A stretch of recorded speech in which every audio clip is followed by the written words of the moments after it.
casting, c'est pareil, hein, c'est exactement pareil.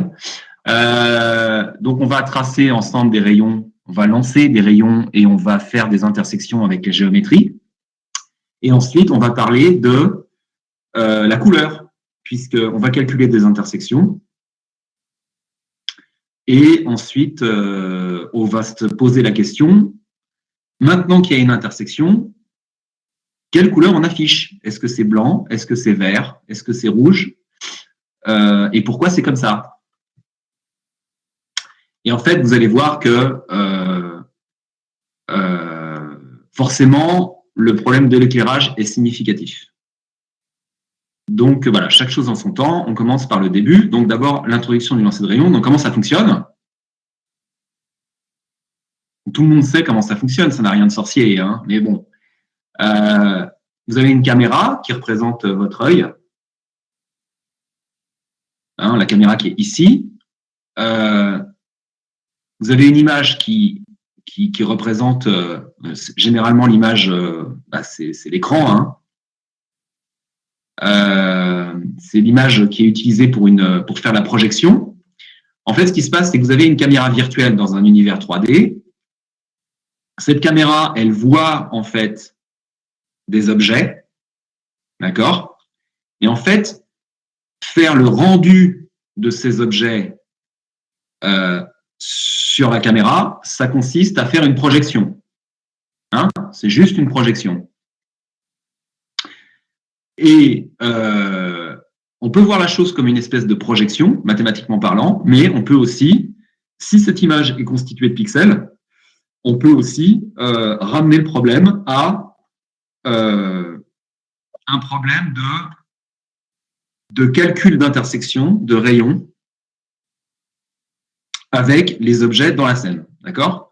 Et ensuite, la seule question qu'on aura à se poser, c'est de quelle couleur on va utiliser donc pour chaque pixel. Il y a au moins un truc qui est simple, c'est qu'on sait que dans un pixel, on ne peut afficher qu'une couleur. Alors, ne rigolez pas, mais on va revenir beaucoup sur ce problème. Ce problème dans un pixel, on ne peut afficher qu'une seule couleur. Voilà. Et donc, il y a des sources de lumière, hein, des sources de lumière sans lesquelles on ne verrait rien. C'est-à-dire qu'il y aurait toujours une intersection, mais on ne verrait rigoureusement rien. On vivrait dans un monde qui est noir. Hein. S'il n'y avait pas de soleil et de sources lumineuses dans l'univers, eh bien forcément, tout serait noir et on ne ferait pas de rendu. La condition sine qua non pour le rendu, c'est la lumière. Forcément. Alors, donc pour chaque pixel de l'écran, qu'est-ce qu'on va faire? Eh bien, on va construire un rayon qui va de la caméra qui passe par le pixel et ensuite qui va heurter quelque chose ou pas. Donc, on va intersecter en fait ce rayon avec la scène, avec le contenu de la scène. Et si jamais il y a une intersection, eh bien après, on se posera la question, quelle est la couleur du pixel? Donc, en fait, c'est ce qui est matérialisé ici. On connaît la position de la caméra en coordonnées univers. Hein. C'est ça qui est bien avec le lancer de rayon, c'est qu'on est souvent en train de fonctionner avec des coordonnées univers. Et voilà, et puis on trace des rayons, et puis après, on calcule des intersections. Et voilà. Et donc là, une fois qu'on est là, il y a peut-être des sources lumineuses, en fait, qui éclairent l'objet. Si ces sources lumineuses existent dans la scène, elles éclairent peut-être ces emplacements. D'accord? Alors, on ne sait pas comment elles les éclairent, mais on sait juste que ça éclaire et qu'on va voir quelque chose. À vue de nez, on sait très bien que la couleur du pixel, ça va dépendre de la nature de l'objet et de la nature de la lumière.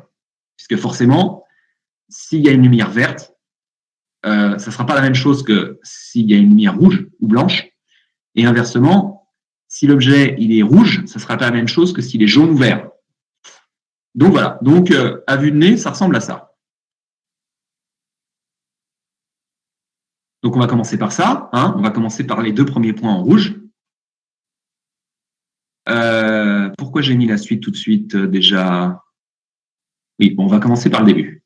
Donc on va construire un rayon.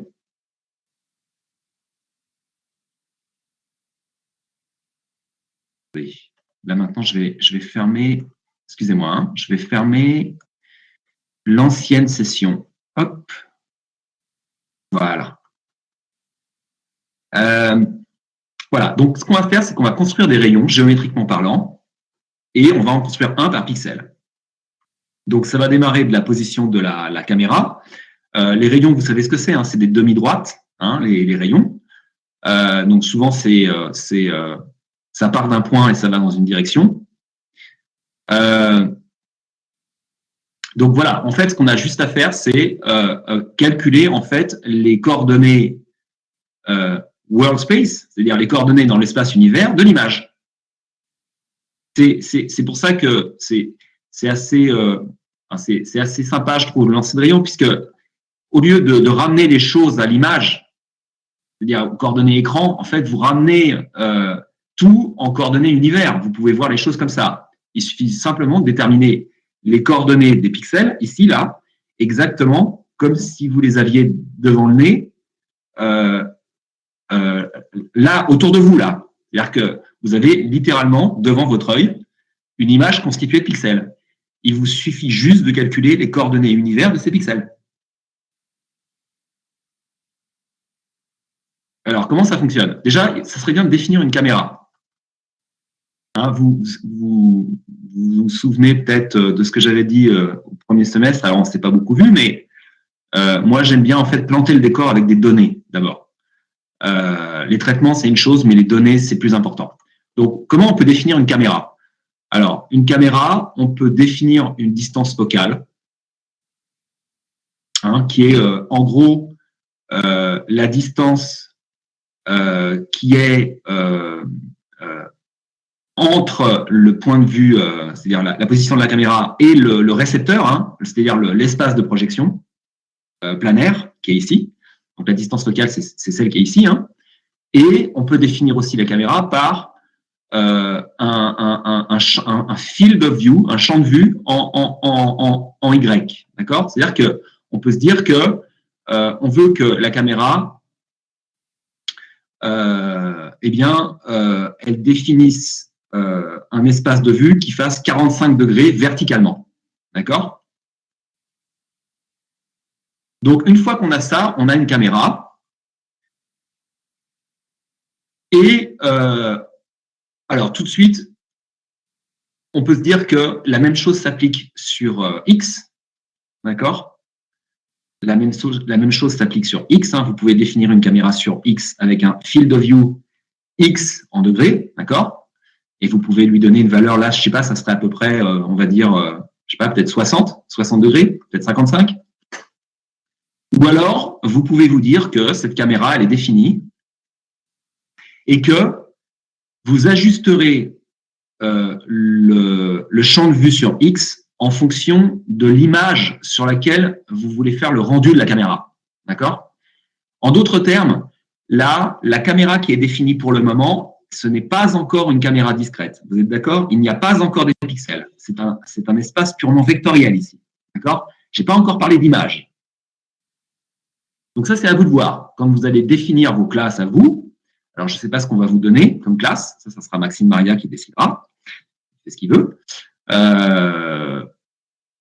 Tout est possible, d'accord? Moi, dans mon programme, je distingue caméra et image. Mais vous faites ce que vous voulez. Alors, souvent, la distance focale, alors là, il y a un truc qui est intéressant, et d'ailleurs, je vais peut-être vous donner un petit cours là-dessus aujourd'hui, mais rapide, hein, parce que c'est quelque chose que j'aimerais bien que vous sachiez faire à terme. On voit trop souvent des dérives là-dedans.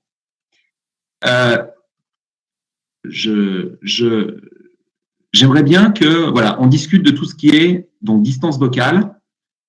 Est-ce qu'il y a un plan derrière et un plan devant? Alors, vous avez tous entendu parler en rastérisation. Vous avez fait de la rastérisation, je crois, au premier semestre.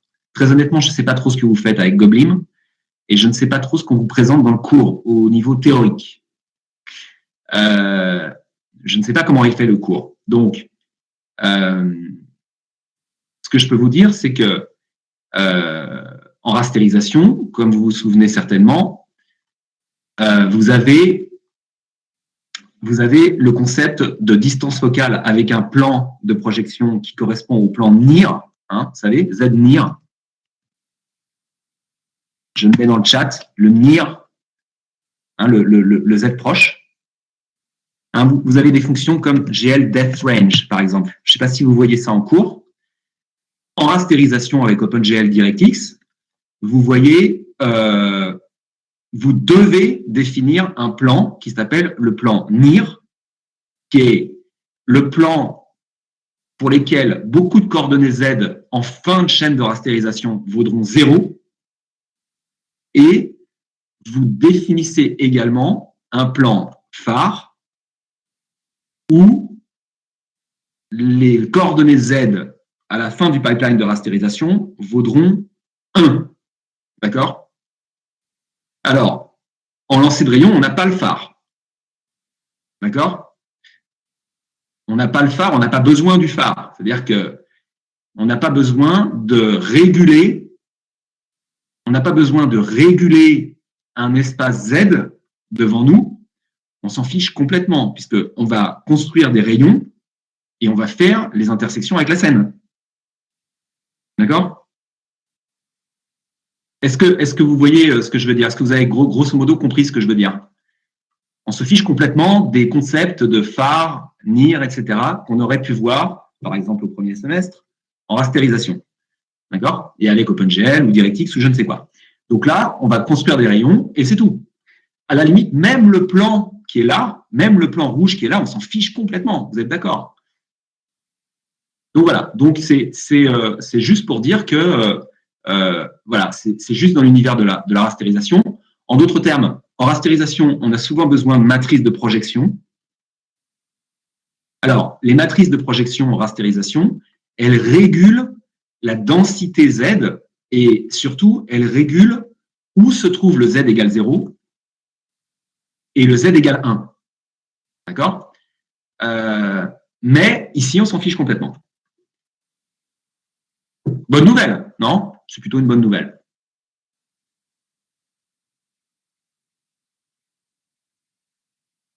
Donc voilà, donc là, on se retrouve donc avec une définition comme ça. Donc comment on peut faire pour calculer, on aimerait bien calculer les coordonnées géométriques des points qui constituent en fait ce rectangle rouge, d'accord? Parce qu'on veut construire des rayons dans l'enceinte de ce rectangle rouge qui est un rectangle en 3D, d'accord? Donc, ça serait bien déjà de commencer par calculer les coordonnées des points aux extrémités de ce rectangle. Eh bien, je vous propose de le faire ensemble. Donc, on a un champ de vue qui est égal à 45 degrés. On peut donc déduire la moitié du champ de vue. On peut utiliser des règles trigonométriques, on pourrait utiliser plein de choses, hein, Thalès, machin, des choses comme ça. Et voilà, donc on peut calculer cette valeur. Hein, vous voyez, ça casse pas trois pattes à un canard. On peut calculer cette valeur et donc on peut très bien calculer, là, en 2D, on pourrait très bien calculer la coordonnée qui est ici. Alors, je crois que c'est Marwen qui tape là, dans l'espace du chat. Marwen, tu m'inquiètes un peu parce qu'il ne faudrait pas que tu me dises que vous n'entendez pas ou mal ou qu'il y a un problème. Donc, qu'est-ce que tu veux me dire?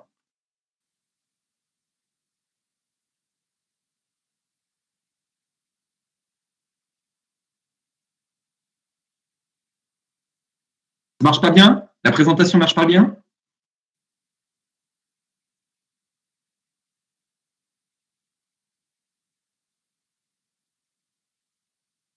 D'accord. CV, ça veut dire quoi, CV?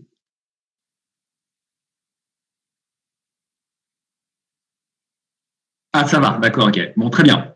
Alors, donc voilà, donc là, on calcule les coordonnées des points et on continue, d'accord? Donc là, donc moi, personnellement, à titre vraiment purement personnel, hein, j'ai défini ma caméra de manière vectorielle juste avec un champ de vue Y. Et en fait, j'ai séparé un peu la définition de l'image. Et donc, en fait, mon moteur de rendu, il prend une caméra et une image. Donc, tout est permis. Vous pouvez utiliser le ratio d'aspect de l'écran. Hein, vous pouvez utiliser le ratio d'aspect de l'écran après pour calculer la valeur qui est là. D'accord? Et vous connaissez, en fait, l'écran sur lequel vous voulez faire le rendu à la fin, et donc vous savez très bien ajuster cette distance-là par rapport à celle-là. Par exemple, vous voulez faire un rendu de, je sais pas moi, 640 par 480 pixels, et ben vous savez très bien que cette longueur ici, là, vous allez la multiplier par 640 divisé par 480. D'accord? Donc voilà, donc tranquillement, vous fabriquez en fait des vecteurs. En fait, c'est des vecteurs hein, que vous fabriquez qui commencent à, on va dire, qui ressemblent à des manières en fait d'isoler en fait les coordonnées des points ici, ici, ici et ici. Voilà. Et donc, une fois que vous avez les coordonnées des points, des 4 points du rectangle, après, bah, vous pouvez en fait calculer les coordonnées exactes des pixels. Alors évidemment, des coordonnées parfaitement exactes, hein, c'est-à-dire littéralement les coordonnées du centre des pixels au pile poil près, c'est-à-dire exactement qui passe par le centre des pixels de votre image, dans l'enceinte de votre caméra. Donc voilà, donc à la fin, vous allez obtenir quoi? Vous allez obtenir la définition d'un rayon avec une position de départ et par exemple une direction. Alors quelque chose qui va régulièrement revenir dans votre code, ça va être de savoir si les vecteurs, notamment les vecteurs qui représentent des directions et évidemment pas les vecteurs qui représentent des points, les vecteurs qui représentent des directions, est-ce qu'elles doivent être unitaires ou pas? Par exemple, vous allez avoir des vecteurs normaux. Est-ce que ces vecteurs normaux, dans votre code à un endroit, à un moment donné, est-ce qu'il est unitaire ou est-ce qu'il n'est pas unitaire? Est-ce que votre code doit considérer qu'il est unitaire ou est-ce qu'il n'est pas unitaire? Donc ça, c'est à vous de voir. Moi, je normalise, je stocke et ensuite, dans mon code, je vérifie pas si c'est unitaire et je normalise pas mes vecteurs. Je considère qu'ils sont toujours unitaires. D'accord? Donc là, par exemple, mon rayon, je l'ai défini avec une position de départ et une direction unitaire de longueur 1. Voilà. Ensuite, une fois qu'on a construit le rayon, on voudrait savoir s'il y a une intersection avec la scène. On voudrait juste savoir ça. Par exemple, savoir la coordonnée dans l'espace de cette intersection. Donc, il est évident qu'on va regarder tous les objets et on va garder finalement l'intersection la plus proche de l'observateur. C'est-à-dire qu'on va garder l'intersection qui est la plus proche de la caméra qui est là. Donc, alors, c'est pas sorcier. Je vous propose de regarder en détail donc cette diapo. Alors, tout ça, c'est subjectif. Hein, c'est vraiment des propositions. Hein. Encore une fois, c'est vous qui allez faire le programme et c'est à vous de faire les choses. Donc, on boucle sur tous les objets. Et ensuite, ce qu'on va faire, c'est qu'on va, voilà, on va utiliser la définition des objets dans notre scène. Alors, à quoi? Alors là, je voudrais qu'on s'arrête un moment là-dessus, et ça, c'est important. À quoi vous faites un objet? Imaginez, vous avez un objet. Vous faites un programme de lancer de rayon ou vous faites un programme de rendu, même pas un programme de lancer de rayon. Vous faites un programme de rendu et je vous propose de définir une méthode sur les objets qui constituent la géométrie. Alors, ne me dites pas c'est des maillages, ne me dites pas c'est des formules mathématiques, ne me dites pas autre chose. Je vous dis c'est n'importe quoi. Vous avez donc des primitives dans une scène, des primitives de la matière. Quelle est la fonction la plus embryonnaire qui puisse exister pour faire le rendu? Eh bien, cette fonction, la plus embryonnaire qui puisse exister, c'est l'intersection entre un rayon et cet objet. On ne peut pas faire plus embryonnaire. Par exemple, décomposer un objet en triangle, donc déjà, un, c'est beaucoup plus compliqué, et deux, c'est pas très embryonnaire, puisque après, ça supposerait qu'on ait besoin d'un moteur 3D sophistiqué pour afficher ces triangles. Et puis entre nous, le triangle, il a lui-même une méthode pour s'intersecter avec un rayon, puisque c'est ce que fait la carte graphique. La carte graphique, quand vous faites la rasterisation d'un triangle, elle fait du lancer de rayon sur un triangle. Donc, elle fait du lancer de rayon entre les plans qui vont de la caméra aux arêtes du triangle. C'est ça qu'elle fait, la carte graphique. Donc, en fait, la méthode la plus embryonnaire possible pour faire du rendu sur un objet, c'est une méthode d'intersection avec un rayon. C'est aussi simple que ça. Donc, rien qu'avec cette minuscule petite méthode, c'est incroyable ce que vous pouvez faire. Et donc, qu'est-ce qu'elle peut renvoyer, cette méthode d'intersection avec un rayon? Elle peut renvoyer, alors ça c'est très subjectif, hein. Donc moi je mets le rayon dedans, c'est complètement subjectif. Je mets l'objet intersecté dedans. Hein, c'est histoire de trimballer après uniquement des instances de cette classe intersection, hein, vous l'avez compris, sans avoir à me balader le rayon qui va avec et l'objet intersecté qui va avec. Donc voilà, cette classe intersection, moi à titre personnel, je l'ai définie avec le rayon, l'objet intersecté, la coordonnée dans l'espace où il y a eu l'intersection, d'accord, et la normale associée. Alors, je voudrais qu'on s'arrête sur la normale associée. Alors, la normale associée, vous allez voir, ça va nous servir plus tard. Là, on peut dire que je vous envoie ça à la figure, même si, soyons réalistes, vous êtes dans le master EasyG, donc ça veut tous dire que vous savez parfaitement ce que c'est qu'une normale. Mais la normale associée, c'est quelque chose qui réduit la définition d'un objet localement à un plan. C'est ça, la normale associée. C'est la même chose que la tangente sur une courbe au lycée. C'est, si on devait réduire l'objet à un plan localement, il serait orienté comment, le plan?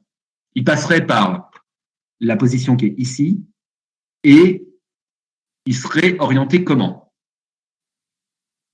Alors, on va voir que ça a une importance, en fait. C'est quelque chose de très utile. On serait très embêté, en fait, si ce n'était pas là. On va voir pourquoi après. Alors, là, maintenant, les choses sérieuses commencent. Là, je vous demande de bien écouter parce que ça va dévier un peu pour certains. Vous allez sentir tout de suite une divergence. Vous allez sentir une divergence. Vous savez tous ce que c'est que le lancer de rayon. Certains d'entre vous ont déjà programmé ça, peut-être même déjà en licence. Souvent, on considère que c'est le b.a.-ba en rendu. Là, il y a un truc que je vais introduire qui est qui va peut-être un peu plus loin que vous pensiez, surtout à ce stade dans le cours, mais il va être très important de le comprendre pour le cours et pour la suite des choses pour vous, pendant le master et après. D'accord? Donc, surtout, c'est capital de bien me suivre maintenant parce que toutes les portes s'ouvrent là sur la recherche, sur les boulots intéressants dans les sociétés d'animation ou même de jeux vidéo et les choses comme ça. Pour l'éclairage, j'entends. Donc, je vous ai dit qu'on calculait des rayons. Donc, un rayon, c'est quelque chose de linéaire. C'est un fil, un rayon. Vous êtes d'accord? C'est un fil.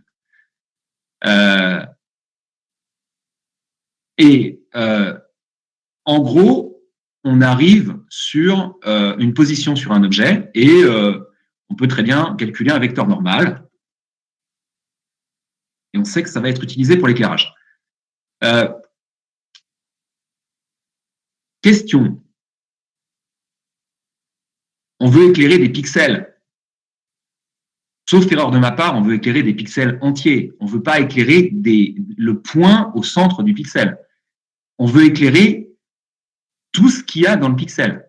En fait, ce que j'ai montré avant, c'est faux. Ça, là, les trucs qui sont ici, notamment ça en fait, c'est complètement faux.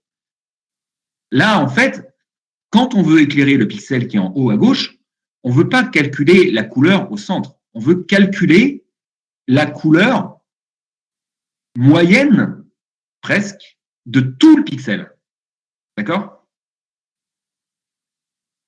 Je vais vous donner un exemple. Je vais vous donner une analogie.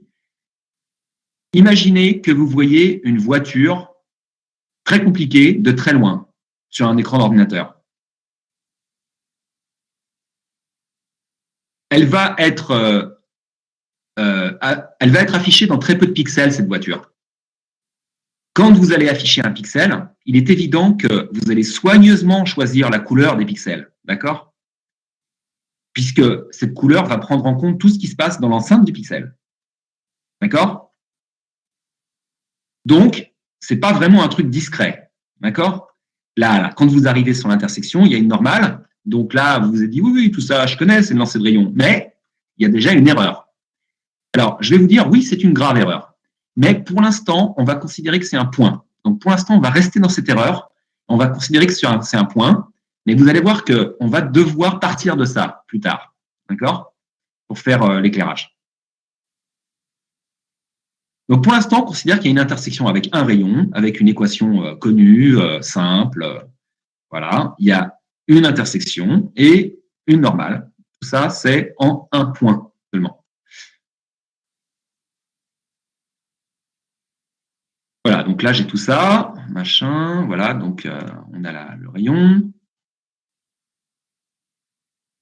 Donc ça, c'est quelque chose que vous a fait, je crois, Maxime Maria. Alors, avec une technique qui est légèrement différente. Donc, je lui avais dit de ne pas le faire, il l'a fait, je ne sais pas trop pourquoi. Je vais le refaire. J'aimerais bien être sûr que vous l'ayez bien fait. Donc, on va calculer. Donc, pourquoi on choisit un triangle? Là, ce qui serait bien, ce serait que on commence à faire des intersections avec des objets, mais il y a deux approches possibles. Soit on vous fait directement des intersections rayon triangle, et comme ça, vous pouvez afficher des maillages, par exemple, dans les prochaines semaines. Soit on fait des boules, où la boule, elle est définie par une équation analytique, et une formule analytique, et après, le problème, c'est que vous ne pouvez faire des choses qu'avec des boules. Donc moi, je préfère vous donner les triangles tout de suite, parce que c'est beaucoup plus intéressant d'afficher, je sais pas, des figurines, des bâtiments, et ma foi, voilà, la boule, bon, c'est marrant 2 minutes, puis après, voilà, c'est pas très intéressant. Donc voilà, donc on voudrait calculer l'intersection entre un rayon et un triangle. Donc d'abord, on calcule l'équation du plan, par exemple cartésienne. Donc, vous savez que les coordonnées A, B, C, c'est les coordonnées du vecteur normal. Alors, ce sont les coordonnées du vecteur normal qui soient normalisées ou non. D'accord? Je veux dire, il n'est pas question d'unité normalisée ici, c'est hors propos. Donc, le vecteur normal d'un triangle, c'est le produit vectoriel de, par exemple, la première arête et la troisième. Deuxième ou troisième. Donc, vous faites le produit vectoriel des deux arêtes, le long du triangle, et vous obtenez le vecteur normal. De là, vous obtenez l'équation. Alors, pour obtenir le D, là, vous injectez l'équation d'un point du triangle. Pardon, vous injectez les coordonnées d'un point du triangle dans l'équation. D égale moins AX, moins BY, moins CZ. Et vous obtenez la valeur de D en faisant ça. Alors, ça peut être n'importe quel point, mais bon, vous avez que 3 points. Donc, vous choisissez l'un des 3 points. Ensuite, vous calculez des intersections avec un rayon. Donc, moi, je fais comme ça. Il y a plein de méthodes. Donc, je sais très bien que j'ai une équation paramétrique, en fait, où la coordonnée de mon point d'intersection, c'est H. Et je sais très bien que H s'exprime par un point de départ qui est S, qui est l'origine de mon rayon. Et je sais que ça va être un certain nombre de fois le vecteur directeur. Vous voyez? la direction. Je sais pas, là, ça serait par exemple 1, 2, 3, 3,4 fois. D'accord? Je sais que là, le t que je voudrais obtenir, il est à peu près 3,4 fois voilà, la longueur du vecteur directeur. Donc, je pose ça. Je sais que h, il est sur le plan. Donc, je sais que j'ai le droit d'écrire ça. Je sais que a fois hx plus b fois hy plus c fois hz plus d égale 0. Donc, après, je développe, etc. J'obtiens t. D'accord? Donc là, vous allez avoir les supports. Vous allez avoir les supports de cours. Et donc là, vous obtenez t. Et donc, vous allez gagner. Puisque si vous obtenez t, vous n'avez plus qu'à utiliser cette formule, la t là, et vous avez la position de h. D'accord? Voilà, donc t, il est là. Bon, il y a d'autres manières de faire. Moi, je fais comme ça.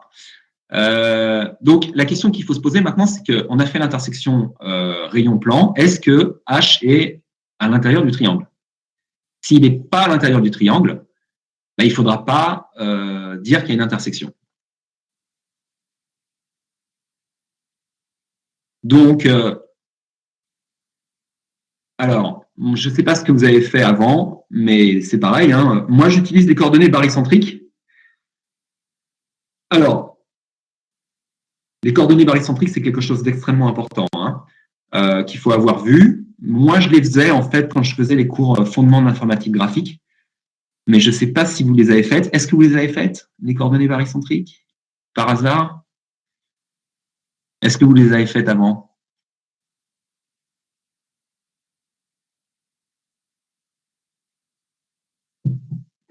Bon.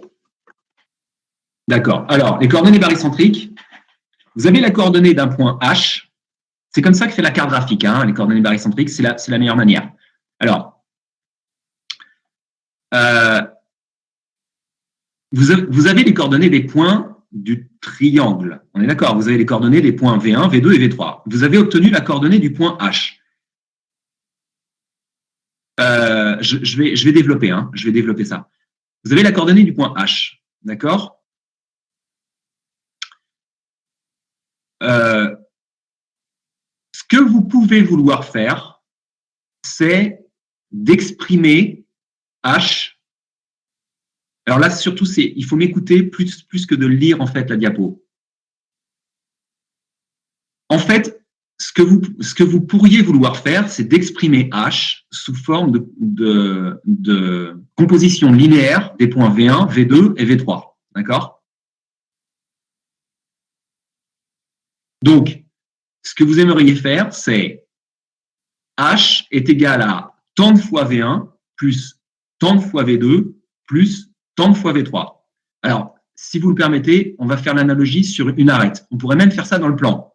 Vous pouvez très bien exprimer H. Par exemple, imaginez que là, on n'est pas sur un triangle, on est juste entre V1 et V2. On peut très bien exprimer H comme combinaison linéaire de V1 et V2, si H se balade entre V1 et V2. D'accord? Si H est exactement sur V1, H vaut 1 fois V1 plus 0 fois V2. Si H est exactement au milieu de V1, V2, H vaut 0,5 fois V1 et 0,5 fois V2, plus 0,5 fois V2. Si H est exactement sur V2, H vaut 1 fois V2 et 0 fois V1. D'accord? Accessoirement, vous savez peut-être aussi que ça, c'est une courbe de Bézier du premier ordre. Vous connaissez les courbes avec 3 points de contrôle. Vous connaissez les courbes avec 4 points de contrôle que vous avez souvent vues en TP, en TD, en cours.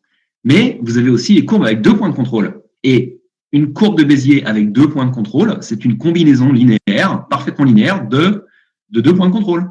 D'accord? Donc voilà. Alors, maintenant, si on transpose ça à 3 points, par exemple dans l'espace, vous pouvez très bien avoir envie d'exprimer H sous forme de combinaison linéaire des points V1, V2 et V3. Mais ça aurait pu marcher pour autre chose. Ça aurait pu marcher, par exemple, pour 4 points. D'accord? Alors, il est toujours possible de trouver une combinaison linéaire comme ça. Et dans l'univers de la géométrie affine, ce qu'on appelle géométrie affine euclidienne, il est toujours possible de trouver des coordonnées où la somme des coordonnées ici, alpha, bêta et gamma, comme pour les courbes de Bézier, la somme des coefficients vaut 1.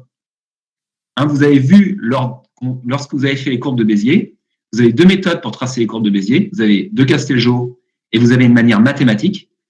Vous avez vu peut-être en cours les polynômes de Bernstein. Vous savez, ça fait des espèces de... Alors, attendez, je vais vous donner un lien.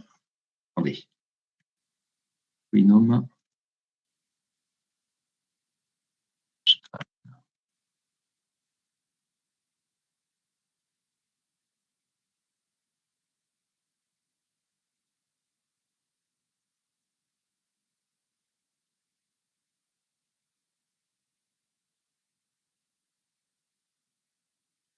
Voilà. Je vous ai mis dans le chat, le lien vers une image qui représente les polynômes de Bernstein qui constituent les courbes de Bézier. Qu'est-ce que vous constatez dans les polynômes de Bernstein? Les polynômes de Bernstein, ils expriment une combinaison linéaire de plusieurs choses. Alors là, c'est un polynôme de Bernstein, il y a 1, 2, 3, il y a 4. D'accord? Il y a 4 polynômes de Bernstein. Donc, il y a 4 points de contrôle. D'accord? Et qu'est-ce que vous constatez? Vous constatez que la somme des polynômes à un endroit donné, à un x donné, ça fait toujours 1. D'accord? Ça, c'est ce qu'on appelle la partition de l'unité et qui est le piédestal de la géométrie affine ou géométrie euclidienne. D'accord? C'est-à-dire que tant que vous respectez ces lois, toutes les lois de la géométrie que vous connaissez généralement s'appliquent. D'accord? Eh bien, là, ce qu'on voudrait faire, pour revenir donc à la diapo courante, ce qu'on voudrait faire, c'est on voudrait exprimer H sous forme de combinaison linéaire entre V1, V2 et V3, sachant que la somme des coefficients doit valoir 1. Si on ne fait pas ça, on quitte l'univers rassurant de la géométrie affine et on rentre dans la 4e dimension avec beaucoup de règles de la vie de tous les jours qui ne s'appliquent plus. D'accord? En fait, on n'y va jamais. Donc voilà. Donc, ce qu'on cherche à faire, c'est réduire la définition de H à alpha V1 plus bêta V2 plus gamma V3. D'accord? Il y a une technique pour ça. Le théorème de je ne sais plus quoi. Je ne l'ai pas mis, c'est bizarre. Il est peut-être sur le PowerPoint. Attendez.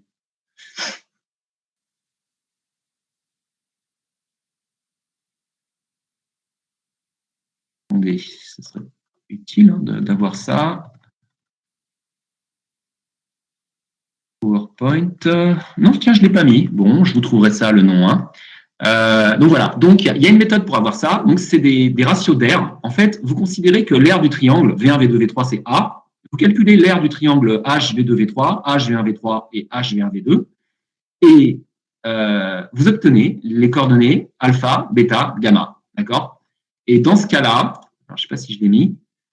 C'est marrant, je ne l'ai pas mis. Dans ce cas-là, vous avez bien H égale alpha V1 plus bêta V2 plus gamma V3. Et la somme de alpha plus bêta plus gamma vaut 1. Si jamais alpha, bêta et gamma sont tous entre 0 et 1, ça veut dire que en fait, vous vous retrouvez en fait dans cette enceinte. D'accord? Et donc, c'est un test. C'est un très bon test pour savoir si vous êtes dans le triangle.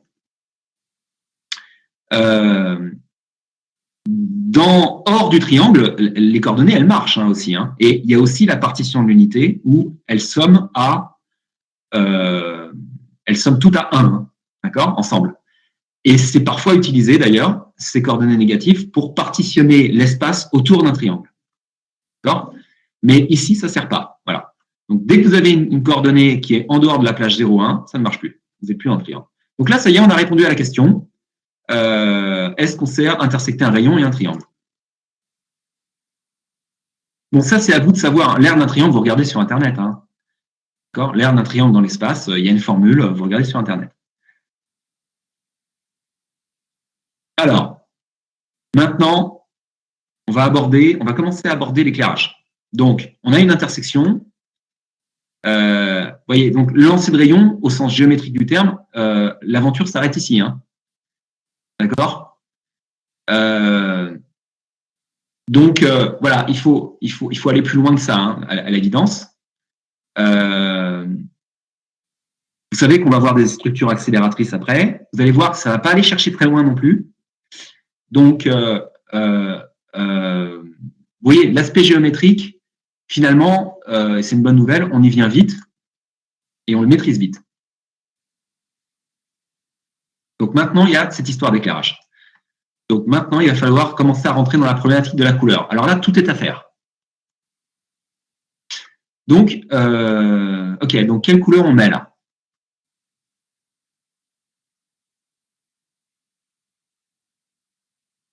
Donc, comment on peut calculer la couleur? Déjà, alors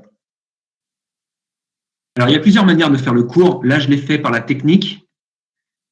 On pourrait ouvrir brièvement une parenthèse. On sait qu'il va y avoir une histoire de matériaux. On sait qu'il va y avoir une histoire de matériaux puisque ça dépend du matériau de l'objet. Et on sait donc que ça dépend de la nature de la lumière. Alors, intéressons-nous à l'aspect vectoriel de la chose. Donc, on a un point d'intersection, on a un vecteur normal, on a une direction incidente. Alors, la direction incidente, c'est la direction donc, qui vient de la caméra, c'est le rayon hein, qui a servi à... C'est la direction depuis laquelle on voit l'objet. Le rouge, c'est la direction depuis laquelle on voit l'objet. Il y a le vecteur normal, donc si l'objet était réduit à un plan, et donc il y a la direction vers une source de lumière. Donc là, je vais revenir à ça. Je vais revenir, voilà, est-ce qu'il y a une aire? Alors, normalement, vous savez qu'il y a une aire, hein, d'accord? Donc, ça veut dire que normalement, ce truc-là, ça doit être une aire. Donc, je crois que... Attendez, j'avais changé l'année dernière. Oui, voilà. Donc, là, maintenant, j'aimerais bien qu'on regarde ensemble ce qui se passe s'il y a une aire.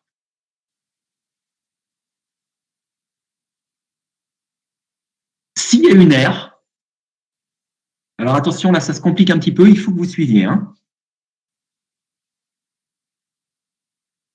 S'il y a une aire, ça veut dire que il y a... Alors, vous vous souvenez que le point là qui est là et le vecteur normal, ça identifie un plan dans l'espace. C'est déjà énorme parce que ça nous permet déjà de réduire l'objet local à un plan.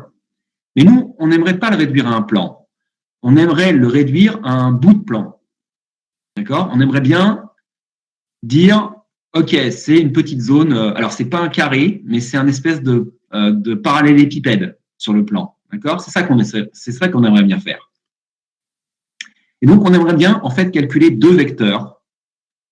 Alors, soit dans l'espace du plan, soit en espace monde.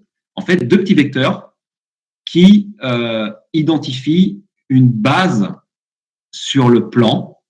Alors, évidemment, la base, une base, un repère, hein, je veux dire, sur le plan, un repère sur le plan, sachant que, évidemment, ça part du point là, part du point, et que, en fait, il y a un petit parallélépipède qui est dessiné, en fait, dans l'espace et qui représente, en fait, l'espace sur le plan qui est vu à travers le pixel. Donc, je vais revenir exprès là-bas. En fait, ici, là, on voit tout un pixel. On ne voit pas un rayon, mais on voit tout un pixel. Et en fait, on aimerait bien savoir, en fait, quel est le petit parallélépipède sur le plan. Si l'objet se résume à un plan, ça peut se réduire à un plan. Hein, c'est toujours le cas, hein, souvent, avec la normale. On aimerait bien connaître l'envergure, en fait, du parallélépipède.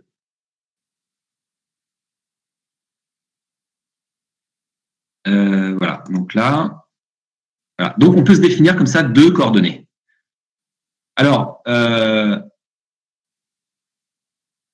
Ça ne forme pas une base locale. C'est pas une base locale orthonormée. Hein. Les deux vecteurs, ils sont un peu difformes. Hein. C'est pour ça que c'est un parallélépipède.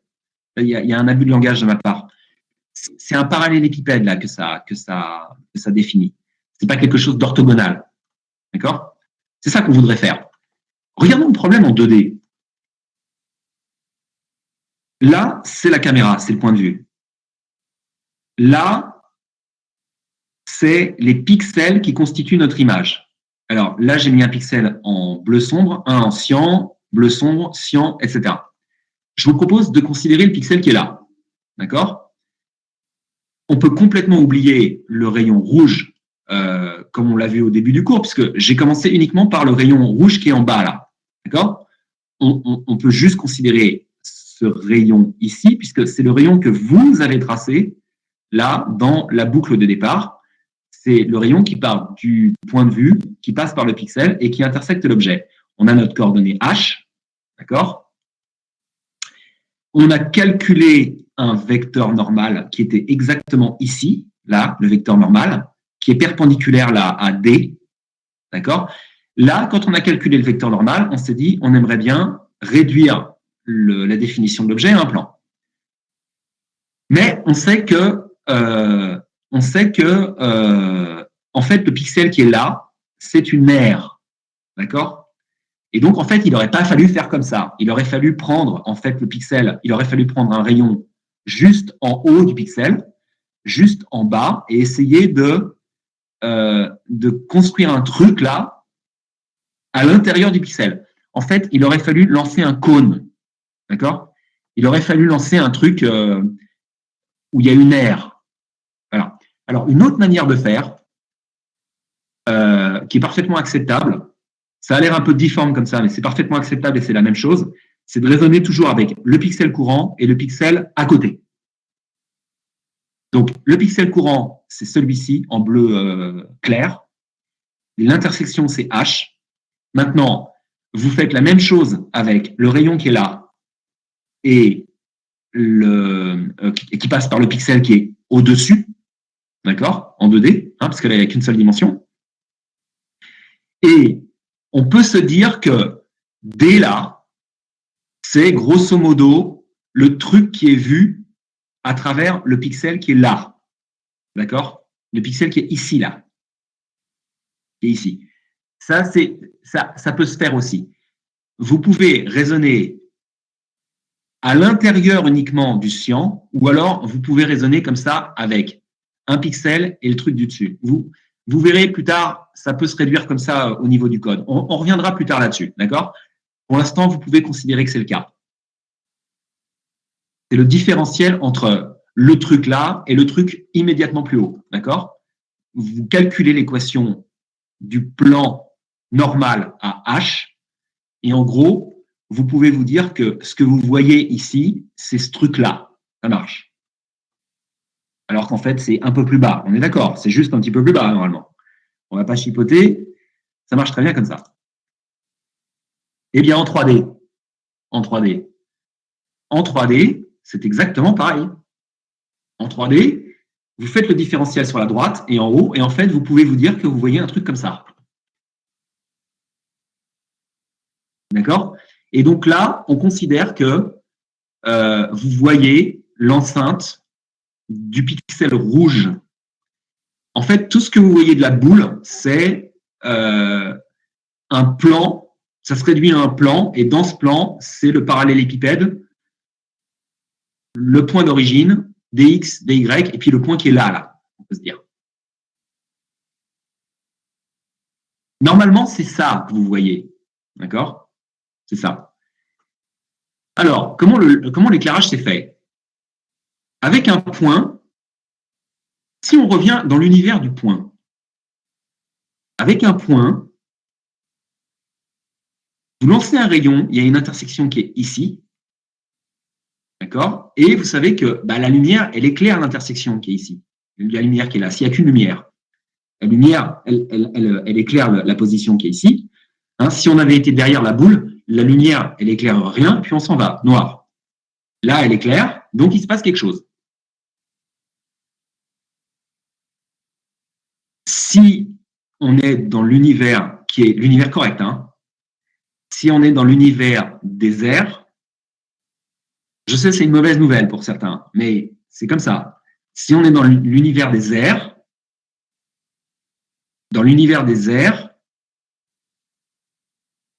il y a la problématique de l'air sur la surface et le fait que la lumière, elle éclaire toute la surface. D'accord? Donc là, c'est l'univers des points. Et là, c'est l'univers des airs qui est correct.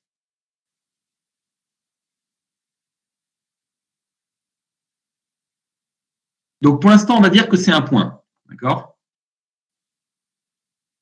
Pour l'instant, on va dire que c'est un point. Donc là, je vais pouvoir passer à la diapo suivante. Attendez, hop, je charge la diapo suivante. Est-ce que vous avez des questions à ce stade?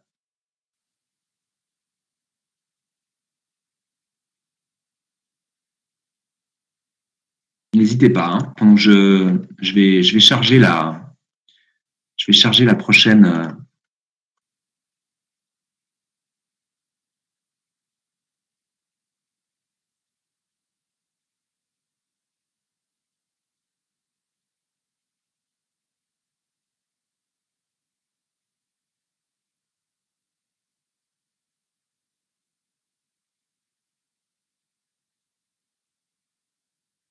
Alors, là, il faut que je me décide.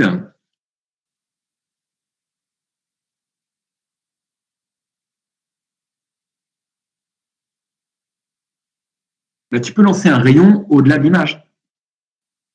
Tu peux lancer un rayon au-delà de l'image. Tu peux calculer la coordonnée du pixel qui serait encore sur la droite.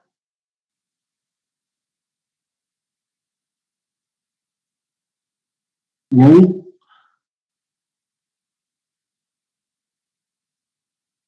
Puisque c'est censé. Je veux dire, puisque c'est parfaitement correct de le faire. Alors, là, je vais vous donner. Alors, on a deux manières de faire le cours. Soit on regarde la théorie avec l'éclairage et tout maintenant, soit on regarde comment vous pouvez mettre en place du code vite. Donc, ce qu'on va faire, c'est qu'on va choisir cette dernière possibilité. On va faire en sorte que vous puissiez voir du code vite, voir des choses intéressantes vite avec du code tout de suite. Voilà. Donc, je vais charger.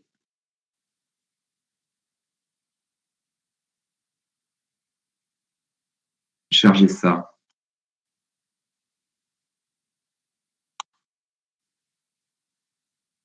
Comme ça, on va commencer par le plus simple.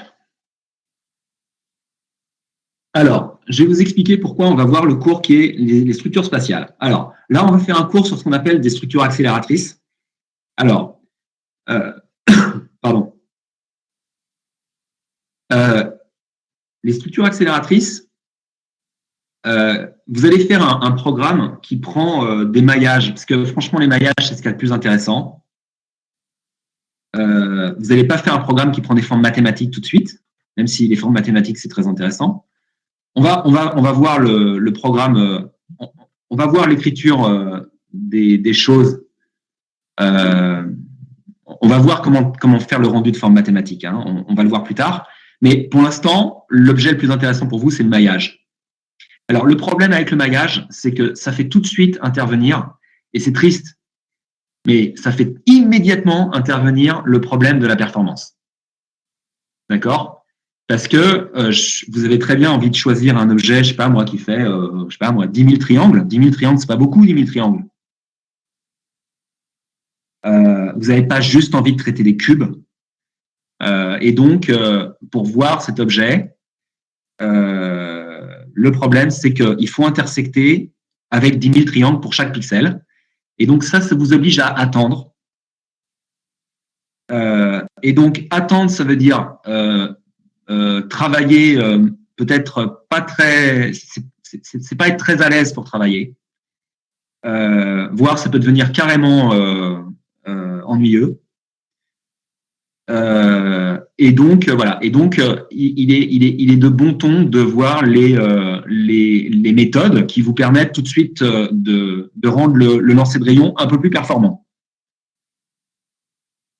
Donc voilà. Donc là, on va voir dans ce cours, on va le faire tout de suite. On va voir une manière d'accélérer un petit peu les intersections rayon-triangle, en ce sens que il serait bien d'épurer un peu le nombre de triangles qu'on inspecte à chaque fois qu'on lance un rayon. En fait, ce qu'on va faire, c'est qu'on va partitionner l'espace 3D. On va le partitionner d'une certaine manière pour que ce partitionnement ait une précédence sur les tests de triangles individuels et pour qu'ils dégrossissent beaucoup le problème. D'accord? C'est ça qu'on va faire.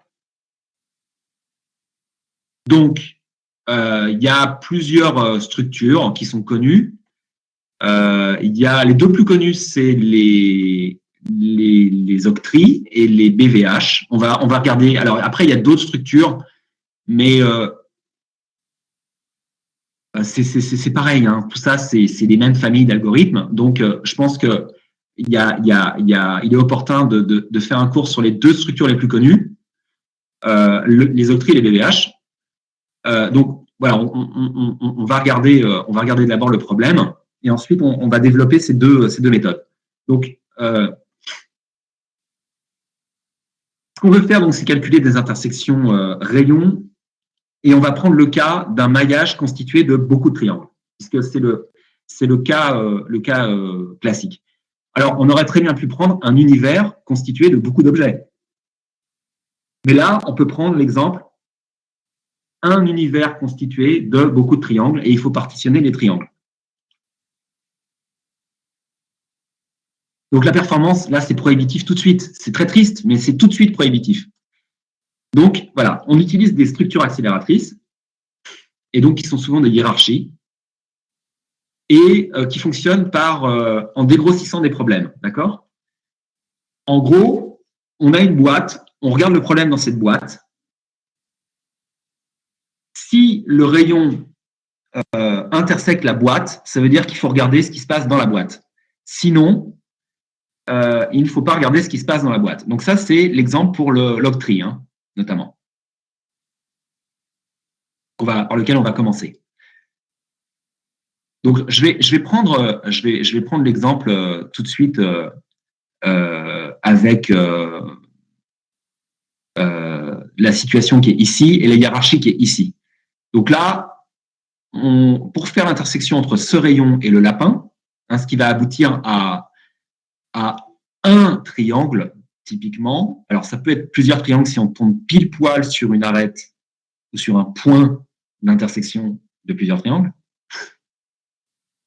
Mais en gros, l'intersection entre un rayon et ce triangle. Alors, ce qu'on n'a pas dit auparavant, c'est que quand vous avez plusieurs intersections, généralement, vous prenez le plus proche. Hein.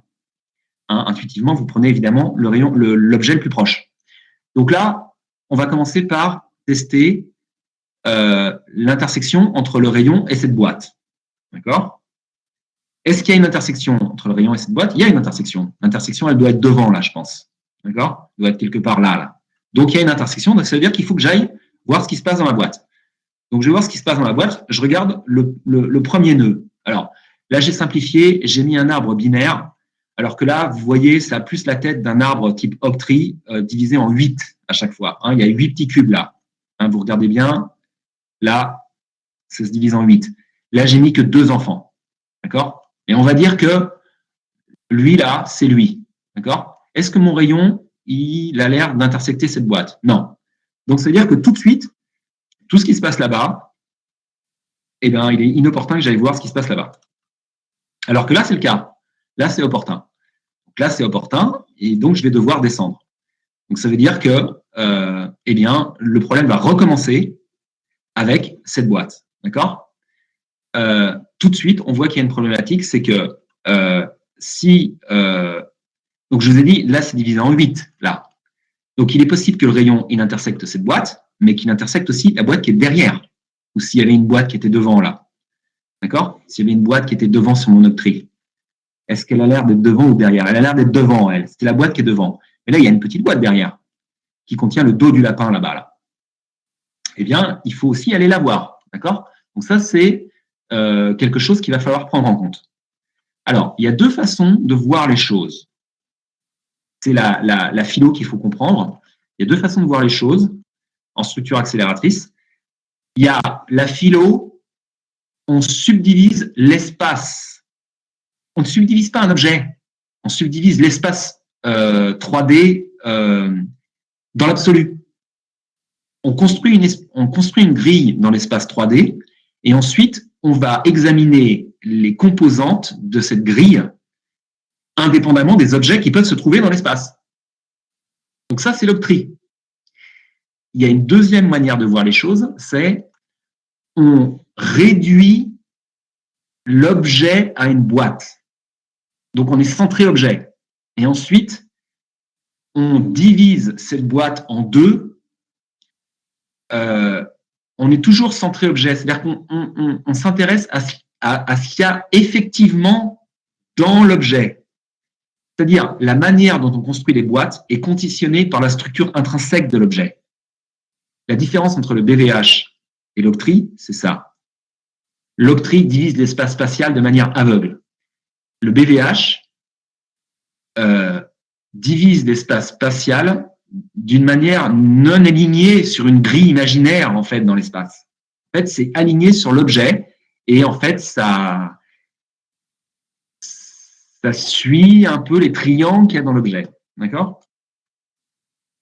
Donc, on va partir sur la création d'un octree en 2D. D'accord? Donc, je vais quand même aligner spatialement la première boîte sur l'objet. D'accord? Là. Mais c'est juste pour qu'on comprenne un peu ce qui se passe.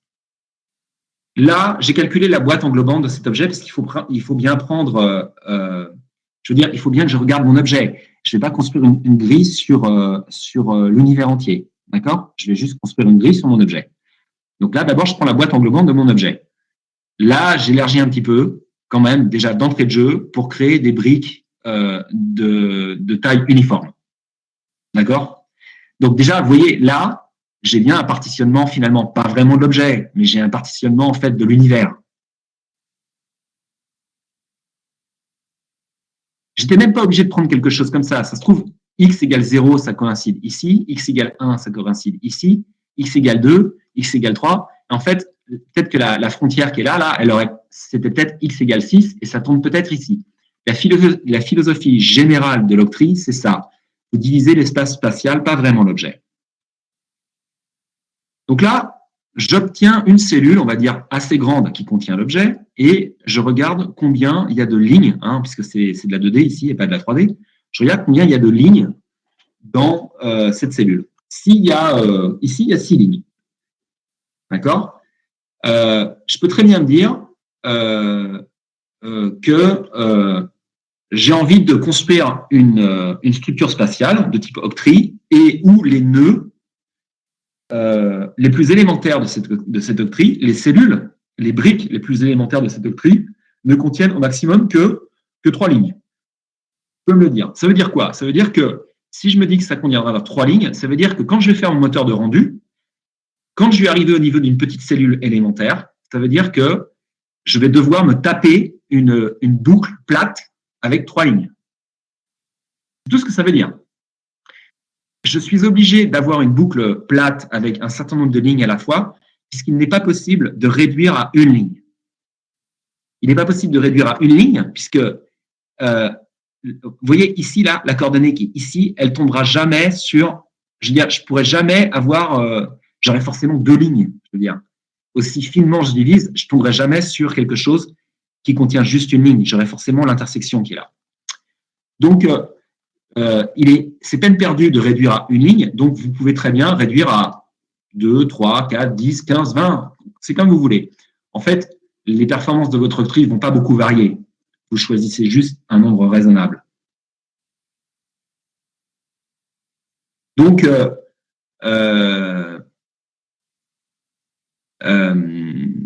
voilà. Donc là, dans cette situation, on a une cellule de notre octrie, qui est la première qu'on construit, et il y a 6 lignes dedans. Donc, ça ne convient pas, c'est-à-dire qu'on va subdiviser l'espace pour essayer d'avoir des cellules uniquement avec 3 lignes. Donc, on subdivise. Et donc, on obtient 4 boîtes. Alors, avec un octrie, c'est 8 en 3D, mais là, c'est 4 en 2D. Et donc, on a ici, vous le voyez, une ligne, 3 lignes, 2 lignes et 4 lignes. Donc, ça veut dire que là, notre critère, il est rempli. Là, le critère de subdivision à 3 lignes qu'on s'est fixé n'est pas rempli. On va continuer à subdiviser. Donc là, on continue et on obtient 2 lignes, 2 lignes, 2 lignes et 0 ligne. D'accord? Donc là, on a construit une structure. Et la chose qu'on a faite finalement, c'est on a fait une structure qui, au lieu de ranger des triangles ou des lignes dans un tableau plat, ça range des triangles dans un tableau hiérarchique. C'est la seule chose qu'on a faite. Ensuite, c'est comment on fait le rendu. Comment on fait le rendu? Puisque on fait un cours de synthèse d'images réalistes. Alors, on aurait pu utiliser l'octrie pour faire d'autres choses, de la simulation, des calculs sympas pour faire plein de trucs. Il y a plein de trucs à faire très sympas avec des octries. Hein. Je sais pas, des calculs de volume, des estimations de collision. Il y a plein de trucs à faire de très bien, mais nous, c'est du rendu. Donc, on va lancer un rayon, et ce rayon, on va le lancer non pas sur un triangle individuel, on ne va pas le lancer sur un ensemble de triangles. Hein. On va le lancer sur un ensemble au sens tableau de triangle ou une arrêt liste. Hein. On va le lancer sur une hiérarchie subtile de triangles qui est l'octrie. Donc, pour comparer à ce que j'avais dit avant, vous savez, quand j'ai introduit une classe maillage que j'ai appelée mesh, j'avais dit qu'il y avait une méthode, une fonction qui était critique, qui était je calcule l'intersection entre un maillage et un rayon pour faire mon rendu. Si j'ai une classe triangle, eh bien, il faut bien que je calcule l'intersection entre un rayon et un triangle. Et là, au niveau du code, ça serait, il faut bien que je calcule une intersection entre un rayon et un octrie de triangle. En d'autres termes, l'octrie est un objet de plein droit, comme un tableau de triangle est un objet de plein droit, parce qu'un tableau de triangle, c'est un maillage, et comme un triangle individuel est un objet de plein droit. Donc là, si vous voulez faire un octrie, vous pouvez très bien avoir un objet supplémentaire qui s'appelle, c'est pas array list triangle, c'est octrie list triangle.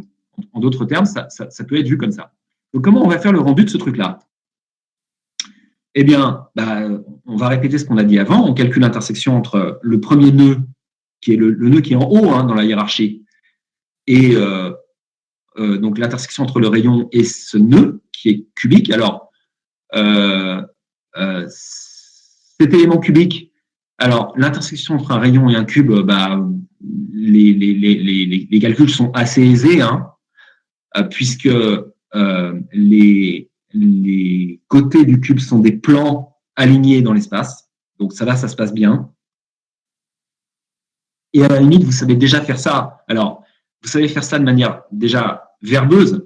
Vu qu'on a déjà vu l'intersection entre un plan et un triangle, vous savez forcément faire ça. Vous savez qu'il y a une manière peut-être un peu plus optimisée de le faire, mais vous savez déjà décomposer un cube en 12 triangles, et vous savez donc, avec la routine qu'on a vue avant, déjà faire cette routine. Donc ça, c'est si ça avance pas votre code. Si ça avance pas, capitalisez sur le code que vous avez écrit, d'accord? Réutilisez au maximum le code que vous avez écrit. Donc là, vous savez calculer l'intersection qui est ici. L'intersection existe, donc ça veut dire que vous devez aller voir ce qui se passe dans cette cellule de grille. Cette cellule de grille d'octrie. Ensuite, vous vous retrouvez donc avec les enfants, donc les 8 enfants en 3D et les 4 enfants en 2D de cette cellule de l'octrie. Alors, évidemment, ce que vous allez devoir faire, c'est vous allez devoir judicieusement parcourir les cellules qui sont dans ce nœud. Il est opportun de d'abord regarder la cellule 1 Ensuite, regardez la cellule 2. Oui, c'est bel et bien la cellule 2, là. Ensuite, la cellule 3 et ensuite la cellule 4. Alors, vu que le rayon, vous voyez, part plutôt du côté qui est… en fait, on est plutôt orienté vers le bas gauche de la cellule, là. Vous voyez, la grande cellule verte qui est là, là. Mon point de vue, il est à gauche et il est en bas. D'accord? Le fait qu'il soit à gauche, ça veut dire qu'il faut que je commence par ces deux cellules-là. D'accord? Sachant que dès que je vais voir une intersection, je vais partir. Hein. C'est très intéressant. D'accord? Je vais essayer d'optimiser ça. Ça, c'est à vous de peser le pour et le contre hein, de tout ça. Donc, vous regardez d'abord les cellules de gauche et peut-être d'abord du bas vers le haut. Hein. D'abord en bas et ensuite vers le haut. D'accord? Donc, vous voyez, si j'avais lancé un rayon qui n'était pas comme ça ici, et il aurait pu être comme ça, auquel cas, je serais peut-être tombé sur une intersection ici. Vous voyez, c'est des choses à considérer. Donc ça, c'est à vous de voir comment vous faites les choses, d'accord, dans votre programme. En gros, vous allez prendre un papier et un crayon et vous allez étudier les différentes combinaisons possibles, d'accord? Vous allez étudier les différents cas de figure. Ensuite, ça va vous donner donc l'ordre dans lequel vous souhaitez considérer les cellules.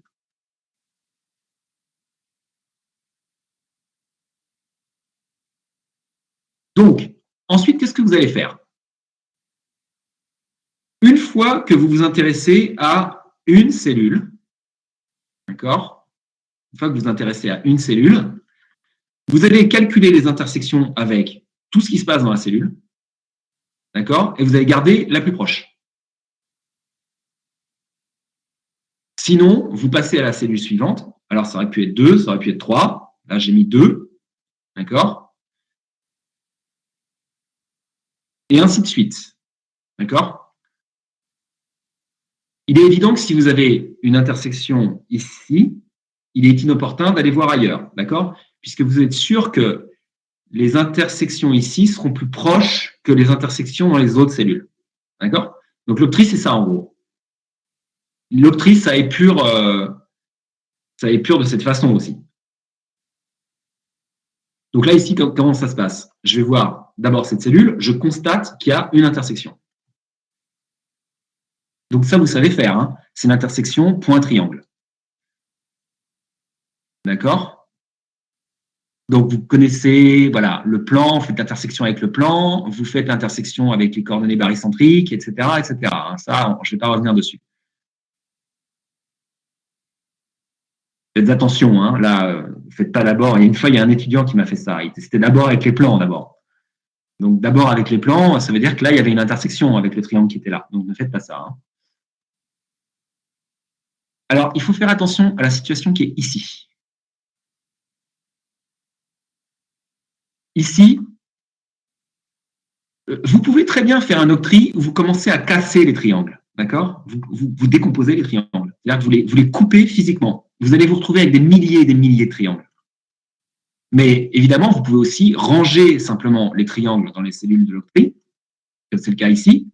Ici, j'ai un triangle qui passe par une cellule d'octree. Donc, ce que j'ai fait, c'est que je l'ai simplement déclaré dans la cellule de cette octree.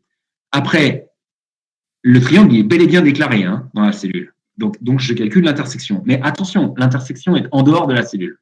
Donc, dans ces cas-là, ça veut dire qu'il faut que vous ignoriez cette intersection. D'accord? Alors, vous pourriez vous dire, ben là, en tant qu'affaire, je vais réutiliser ça. Seulement, attention, si vous faites ça, ça a des répercussions sur d'autres endroits de votre code où vous allez à nouveau tester le triangle qui est là et qui était déclaré dans une autre cellule. Donc ça, c'est à vous de voir le pour et le contre. Moi, franchement, je fais comme ça. Hein. C'est-à-dire que si l'intersection n'est pas dans le cube, je l'ignore. Ou alors, vous pouvez déjà, alors ça, vous pouvez faire, hein, c'est une optimisation qui mange pas de pain. Vous pouvez déjà ranger dans une hash table, par exemple, vous pouvez déjà déclarer quelque part dans votre code, dans le parcours des cellules, vous pouvez déjà dire, OK, très bien, j'ai fait l'intersection avec ce triangle-là, il y en a une, Bon, c'est pas dans la cellule qui est ici, mais je vais mémoriser cette intersection quelque part. Ça, j'aurais pas besoin de la recalculer. Ça, vous pouvez très bien le faire. Alors, le problème avec l'octree, donc là, si vous suivez l'algorithme qui est là, en fait, c'était, attendez, hop, c'était ici. En fait, cet algorithme-là, en fait, ça résume tout l'algorithme de l'octree. Puisqu'on a réduit le problème à une cellule, on regarde ce qui se passe dans une cellule, on garde le plus proche dans une cellule, et ensuite, on a l'ordre selon lequel on doit regarder à l'intérieur des cellules. D'accord? Si une cellule n'a pas de triangle, mais elle est elle-même constituée d'enfants, vous partez en récursivité. Et ça vous donne toujours l'intersection la plus proche. Donc, le tour est joué. Donc, l'algorithme, il est terminé. Alors, les pour et les contre.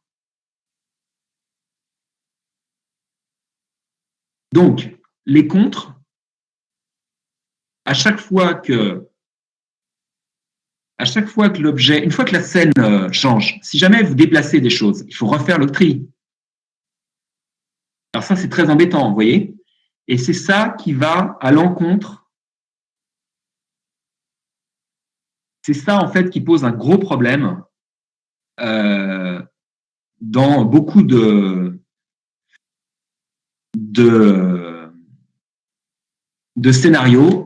En fait, vu que l'octree, c'est un partitionnement de l'espace 3D, d'accord, vu que c'est un partitionnement de l'espace 3D et que ce n'est pas un partitionnement des objets eux-mêmes, dès qu'il y a quelque chose qui bouge dans l'espace, l'octree n'est plus valide. D'accord? Alors, on ne va pas le voir maintenant, on va le voir la prochaine fois. Le BVH, en fait, justement, le BVH, ça va être une manière de partitionner, par exemple, les triangles qui se trouvent dans un objet. Ce qui veut dire quoi? Ce qui veut dire que si jamais l'objet il bouge, eh bien, au moins, le BVH correspondant, eh bien, il bouge d'un coup aussi. Il n'a pas à être mis en cause. Tant que la structure intrinsèque de l'objet n'a pas changé, ce qui est généralement peu le cas, hein, vous n'avez pas de... Je veux dire, les grands objets, ceux qui martyrisent les performances, les grands objets comme par exemple les montagnes, les couloirs, les bâtiments, les trucs comme ça, généralement, voilà, leur structure intrinsèque ne change pas. Voilà, vous avez le pour et le contre. Vous avez le fait que vous pouvez très bien bouger la boîte englobante d'un BVH, puisque la boîte englobante d'un objet, elle va suivre l'objet avec le BVH. Alors qu'avec l'octree, les cellules étant alignées dans l'espace de manière plus intrinsèque, ça va venir en fait challenger votre... Bon, on verra la distinction entre les deux après après le BVH, c'est mieux. C'est mieux qu'en fait on discute de ça une fois qu'on aura vu le BVH, puisque là vous pourriez vous dire que en fait on peut très bien déplacer tout l'octree. C'est un argument. On verra ça plus en détail une fois qu'on aura fait le BVH. Vous verrez que ça sera plus simple. Donc voilà, donc je vous propose de se voir dans 2 semaines, parce que je crois que vous avez une semaine blanche la semaine prochaine. Et donc, on fera le BVH. Et voilà, ça sera le prochain cours. Et le cours qui sera après, on fera tout ce qui est éclairage pendant plusieurs semaines. Si vous n'avez pas de questions, eh bien, il ne me reste plus qu'à vous souhaiter bonne semaine. Je crois que c'est AI for Industry. Et à la prochaine.